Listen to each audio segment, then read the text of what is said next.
لما بنتكلم عن التخطيط للأهداف، الموضوع ساعات ممكن يبان إن هو تنمية بشرية، أو الموضوع إن هو قُتل بحثًا، أو إن هو حاجة يعني واخدة سُمعة سيئة عشان الناس بتيجي في بداية كل سنة ويقولوا أنا خلاص هاكسّر الدنيا السنة دي، أنا هاخس، أنا هاجيب الوزن اللي أنا هاوصل للوزن اللي أنا باحلم بيه، أنا هاجيب العربية بتاعة أحلامي، أنا هاتجوّز البنت اللي أنا باحلم بيها. تلاقي الجيمات كلها مليانة في أول أسبوعين وبقية السنة بتبقى فاضية. ففي الفيديو ده أنا هاورّيك إن الموضوع كله بيتم بإن أنت مش بتحلم وخلاص، هاورّي لك إزاي تحسب الهدف بتاعك وتخطط له صح عشان تشتغل عليه صح، لأن هي كلمة السر إن أنت تشتغل عليه مش إن أنت تحلم وخلاص. فهات ورقة وقلم معايا ويالّا نبدأ الفيديو ده عشان أورّيك تطلّع حلمك ده للنور إزاي. يالّا بينا.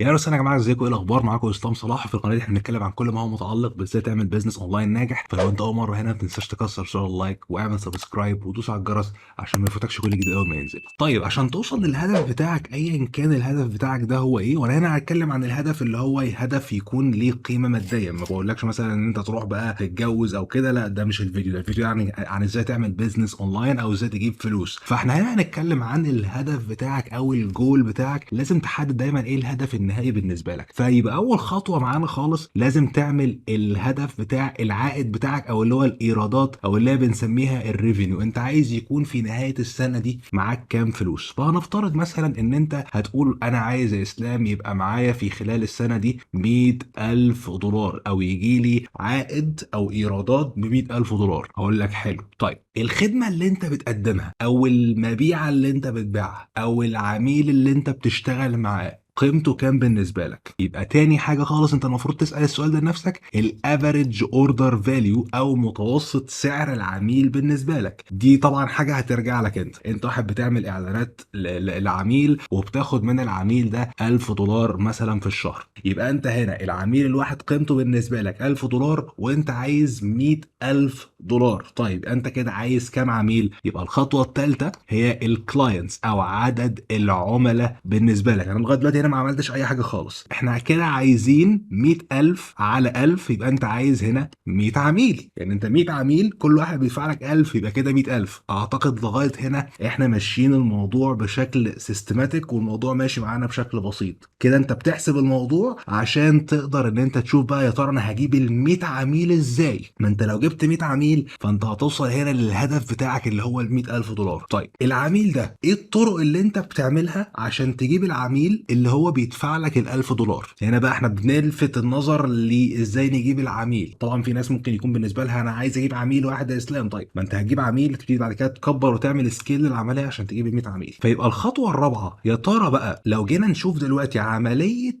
تحويل الشخص اللي ما يعرفكش العميل بتمشي ازاي. هنفترض دلوقتي ان انت عندك مثلا اعلانات مموله. انت مثلا هتعمل اعلان ممول. الاعلان الممول ده هيبقى الهدف منه ان انت بتعرف الناس ان انت فريلانسر او ان انت واحد هتعمل لهم خدمات. فالهدف من الاعلان ده ان هو يبعت الناس ان هم يحجزوا معاك مكالمه، ودي هنسميها ليدز. يعني الناس اللي هتجيلك من الاعلان هم اسمهم ليدز او عميل محتمل. العميل المحتمل ده انت عايزه المفروض ان هو يحجز معاك مكالمه على زوم مثلا، والهدف هنا ان هو يجي المكالمه لان مش كل الناس هتيجي المكالمه. فيبقى اول حاجه خالص الناس اللي جات لك من الاعلان دي احنا قلنا ليد. بعد كده في حاجه اسمها الشو اب او اللي هو يا ترى هو جه المكالمه ولا ما جاش. طيب من كل بقى 100 واحد دخلوا معايا في مكالمه، نسبه التحويل قد ايه بقى؟ كام واحد بقى عميل بالفعل؟ او اللي هو لو احنا جينا دلوقتي للشو اب هيبقى هنا بقى النمبر اوف كلاينتس او عدد العملاء الفعلي بالنسبه لنا. فاحنا لما هنيجي نبص للموضوع احنا هنبص للموضوع بقى بالعكس. طيب انا دلوقتي عايز المفروض 100 عميل. هنفترض مثلا ان انا من كل 10 بكلمهم بجيب عميل. يبقى انا عشان اجيب عميل يبقى انا محتاج 10 يجوا المكالمة. طب لو أنا عايز 100 عميل يبقى أنا عايز اضرب ده في 100، يبقى أنا هنا عايز 1000 يجوا المكالمة. أتمنى تكونوا لسه واخدين بالكم ولسه مركزين معايا. يبقى أنا هنا لو من ال10 هيجي لي عميل، من ال1000 هيجي لي ال100 عميل، يبقى أنا عايز أدخل في 1000 مكالمة عشان أجيب ال100 عميل. طيب يا ترى نسبة بقى إن الناس أصلا بتيجي المكالمة قد إيه؟ أو اللي هو بقى من كل كام واحد سجلوا في الإعلان كام واحد هيجي المكالمة اللي هم بعد كده هيبقوا عملاء؟ هنفترض ان انت يعني الافريج او المتوسط بيكون 25%، يعني من 15 ل 25%. فهنفترض انها 25% لسهولة الحسابات. يبقى معنى كده ان انت عايز يعني ربع الناس هتيجي المكالمه. يبقى انت لو ضربت ده في 4 او لو قسمته على الربع، يبقى معنى كده ان هو انت محتاج 4000 ليد او 4000 عميل محتمل. لما يبقى عندك 4000 عميل محتمل، في ربعهم هيجي المكالمه، عشرهم هيشتري منك، يبقى انت كده وصلت للهدف النهائي بتاعك. طيب عشان تجيب بقى ال 4000 ليد، الليد بقى تكلفه الليد او الكوست بير ليد، تكلفه الليد بالنسبه لك بقى اللي في الاعلان كام؟ هنا بقى ده اللي هيحدد بقى مصاريفك عشان توصل للهدف اللي انت عايز توصل له ده. فهنفترض دلوقتي ان انت مثلا التكلفه بتاعتك بتجيب الليد ب 5 دولار، يبقى معنى كده ان انت هتدفع في ال 4000 ليد مثلا 20000 دولار. فلما هتدفع ال 20000 دولار عشان توصل في الاخر بالنسبه لك ل 100000 دولار اللي انت عايز توصل له، ده اللي انت المفروض تعمله عشان تبقى عارف يا ترى انت حسبتك اخبارها ايه. لان خلي بالك برضو انت الارقام دي كلها ممكن تختلف معاك لما تيجي تعمل تيست. ممكن ما تلاقيش، مش شرط دايما ربع الناس يجوا، ممكن بس 15% اللي يجوا. يبقى معنى كده ان انت مثلا محتاج بدل ال 4000 ليد مثلا ممكن تكون محتاج 8000 ليد. مش شرط 10% يشتروا، ممكن واحد اللي يشتري من كل 100 مكالمه، ده لو انت لسه واقع خالص. يبقى انت معنى كده ان انت محتاج بدل ما هم 1000 شواب، لا ده انت محتاج 10000 شواب على سبيل المثال. طب ال 10000 شواب يبقى انت هنا محتاج 80000 ليد. فلو 80000 ليد بال 5 دولار للليد، يبقى انت كده هتصرف 400000 دولار عشان تجيب ال 100000 الريفينيو. فانتوا زي ما انتوا شايفين، انت لما تبتدي بقى تحسب ارقامك بالمنظر ده، لو انت جيت فعلا وانت بتحسب لقيت لا ده انا كده هدفع كتير قوي عشان اوصل للحاجه اللي انا عايز اوصل لها، وليكن مثلا لو انا الكونفرجن ريت عندي 1%، يبقى انا بالمنظر ده عشان اجيب ال 100 عميل، يبقى انا المفروض الشو اب بالنسبه لي يكون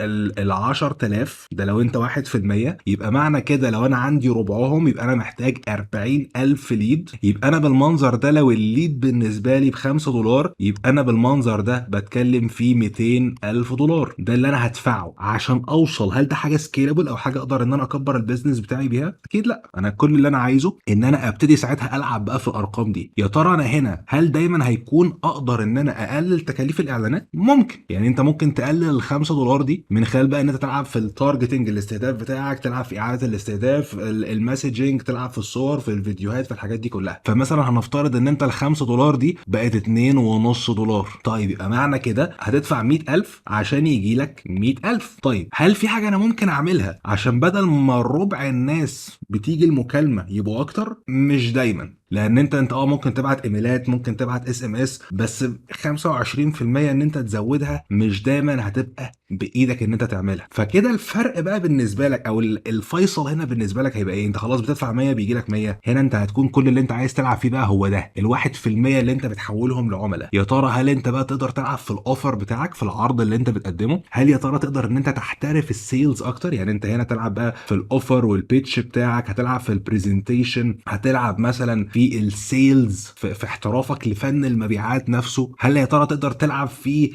الافريج اوردر فاليو بتاعك، بدل ما انت بتبيع للعميل ب 1000 تبيع له مثلا ب 1500، تبيع له ب 2000؟ وعلى فكره مش دايما لما هتضاعف ده هيقلل الكونفرجن ريت. يعني مش عشان انت مثلا خليت العميل بدل ما هو ب 1000 خليته 2000 معنى كده ان مش ال 1% مش هيبقى نص. مش شرط، ممكن ال 1% يبقى 8 من 10، ما قلش قوي معاك. فدي كلها هتبان معاك في التستنج. لما هتعمل بقى الموضوع ده، هنفترض مثلا ان انا قمت انا بقى ضاعفت الكونفرجن ريت، بدل ما هي ب 1% خليتها انا 2%، بدل ما انا بدفع مثلا او بدل ما بجيب العميل ب 1000 خليته ب 1500. يبقى انا هنا بدل ما كنت باخد نحسبها بقى، محتاجين نعمل حسبه معقده سيكا.